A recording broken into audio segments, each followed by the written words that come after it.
تقریر کی دعوت دیا کرتے تھے بریلی شریف میں. یعنی اس وقت ان کی زبان جو تھی تقریر کے انداز میں بے مثال کہلایا کرتی تھی.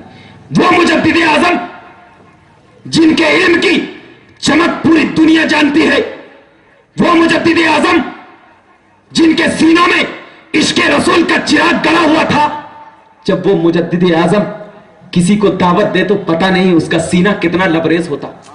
اور جب آتے تو اعلیٰ حضرت خود بازو میں بیٹھ کر کے حضرت کی تقریر سنا کرتے تھے. ایک مرتبہ کا یہ ذکر ہے کہ حضرت عالم ربانی کو اعلیٰ حضرت نے بریلی شریف بلایا اور تقریر ایسے ہی حضرت بیٹھ کر رہے تھے, اعلیٰ حضرت بازو بیٹھے ہوئے. تقریر کے دوران اعلیٰ حضرت کبھی کھڑے ہو کر کے اسٹیج کے نیچے چلے جاتے ہیں اور کچھ دیر کے بعد پھر اسٹیج کے اوپر آ جاتے ہیں. ایسے ہی پوری تقریر کے درمیان اعلیٰ حضرت کرتے رہے. جب بعد میں مریدوں نے اعلیٰ حضرت کی بارگاہ میں ادباً عرض کیا, آقا کبھی آپ کو میں نے ایسا نہیں دیکھا تھا کہ تقریر کے دوران آپ کھڑے ہو بیٹھے, یہ تو بے ادبی ہے. کہا نادانو, تمہیں معلوم نہیں کہ ایک عالم ربانی تقریر کر رہا تھا اور حضور اکرم صلی اللہ علیہ وسلم اس کی تقریر کو سننے کے لیے اسٹیج پہ آ رہے تھے. اعلیٰ حضرت کے دل کو گوارا نہیں کہ جس اسٹیج پر حضور اکرم کا جلوہ افروز ہو جائے اس اسٹیج پہ اعلیٰ حضرت کا قدم پڑ جائے. اسی لیے جب بھی حضور اسٹیج پہ آیا کرتے تھے, اعلیٰ حضرت اسٹیج کے نیچے آ کر ادب سے ٹھہر جایا کرتے تھے اور حضور کی بارگاہ میں صلاۃ و سلام پیش کرتے, اور جب صلاۃ و سلام پیش کرتے حضور اکرم چلے جاتے اور اعلیٰ حضرت آ کر بیٹھ جایا. تو نظر چاہیے حضور کو دیکھنے والے کی. ہماری نظر میں وہ طاقت نہیں ہے. طاقت پیدا کرو, قوت پیدا کرو, اور یہ طاقت و قوت قرآن و حدیث کے مطالعے سے ہوتی ہے. آپ قرآن و حدیث کا مطالعہ کرو, علماء کے ساتھ ملو جلو, علماء کے ساتھ بیٹھو, انشاءاللہ تبارک و تعالی تمہارے دل میں اتنی طاقت و قوت پیدا ہو جائے گی کہ قسم خدا کہ پھر اس طاقت کو کوئی عام انسان نکال نہیں سکتا. آج ہمارا معاشرہ بالکل اس چیز سے ناواقف ہو چکا ہے. میں نے آپ کے محلے میں ہی توحید سینٹر کا قیام کیا ہے.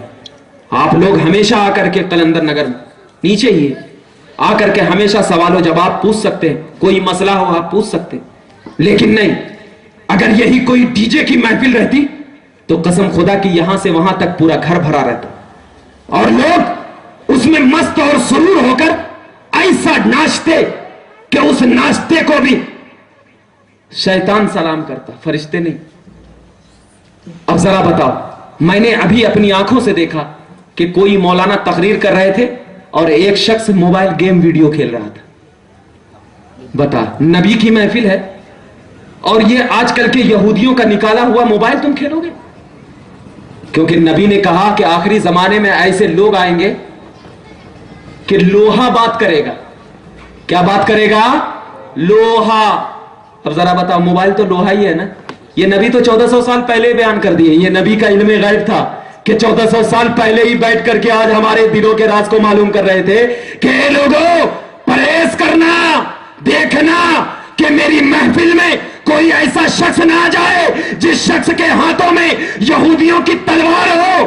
اگر یہودیوں کی تلوار ہے تو اپنی ہاتھوں میں نورانیت کی یلغار لینا اور ایسا وار کرنا کہ یہودیوں کی تلوار اس نورانیت کے یلغار کے آگے دم توڑتی نظر آئے, اور جب اس کے آگے دم توڑتی نظر آئے تو سینوں میں عشق رسول کی ایسی لہر دوڑانا کہ جب چلنا تو یہودیت کی تلوار میں لرزہ پر اندام ہو کر زمین پر تڑپتی نظر آئے.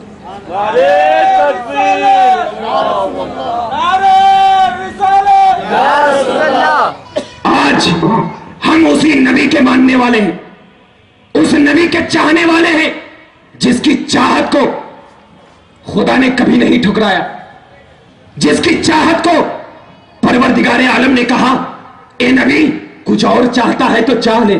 نبی نے کہا کچھ نہیں, بس میری امتی کی بخشش, کچھ نہیں چاہیے مجھے کچھ.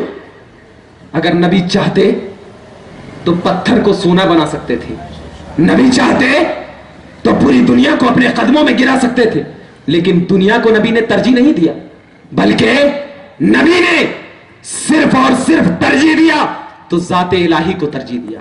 اور دنیا والوں کو بتا دیا کہ اختیار اسی کو ملتا ہے جو اختیار والوں کے ساتھ رہا کرتا ہے. ہم تو بغیر اختیار والوں کے ساتھ ہیں, کبھی اس گلی بھٹکتے ہیں, کبھی اس گلی بھٹکتے ہیں. کیوں؟ اس لیے کہ ہمارے اندر اختیار نہیں. دیکھیے گا جب اختیار رہے گا نا, ایک پٹری پر چلو گے نا تو دنیا کی ہر چیز رک جائے گی. اب ٹرین کو دیکھیں, ایک ہی پٹری پہ چلتی ہے, اور جب ٹرین کے آنے کا وقت ہوتا ہے تو کتنا بھی بڑا ترم خاں کیوں نہیں آنے دو, ٹرین جانے دو, اس کے بعد سگنل کھولا جائے گا. کیوں؟ اس لیے کہ اس نے کبھی اپنا راستہ نہیں بھٹکا.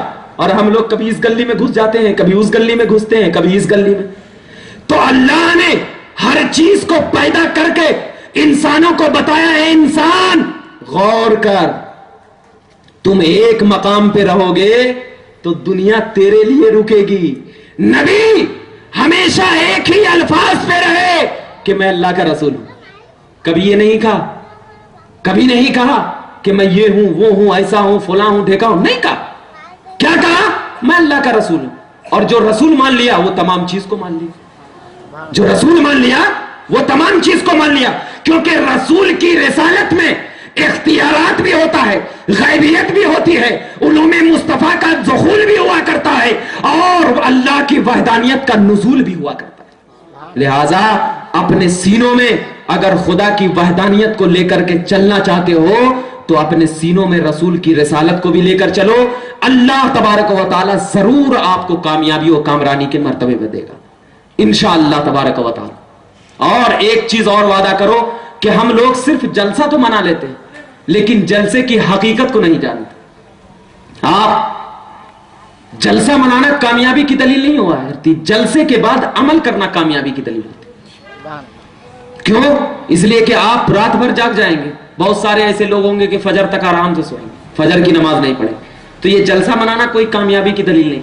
آپ اگر ابھی سے وعدہ کرو کہ انشاءاللہ تبارک و تعالی نمازوں کی پابندی کریں گے, انشاءاللہ تمام لوگ ہاتھ اٹھا کر کے یہ وعدہ کریں کہ انشاءاللہ اس جلسے سے کچھ سیکھ کر جائیں گے, نمازوں کی پابندی ہوگی.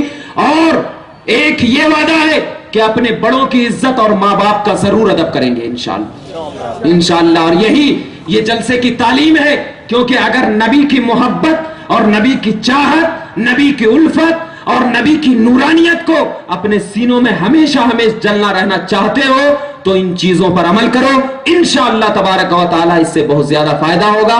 پروردگار عالم کی بارگاہ میں دعا ہے کہ پروردگار عالم ہم تمام کو سچا پکا عاشق رسول بنائے اور ہم تمام کو عشق الہی میں ہمیشہ مصروف رہنے کی توفیق عطا فرمائے. وآخر الدعوانا ان الحمدللہ رب العالمین. السلام علیکم. صلاۃ و سلام کے لیے کھڑے ہو جائیں.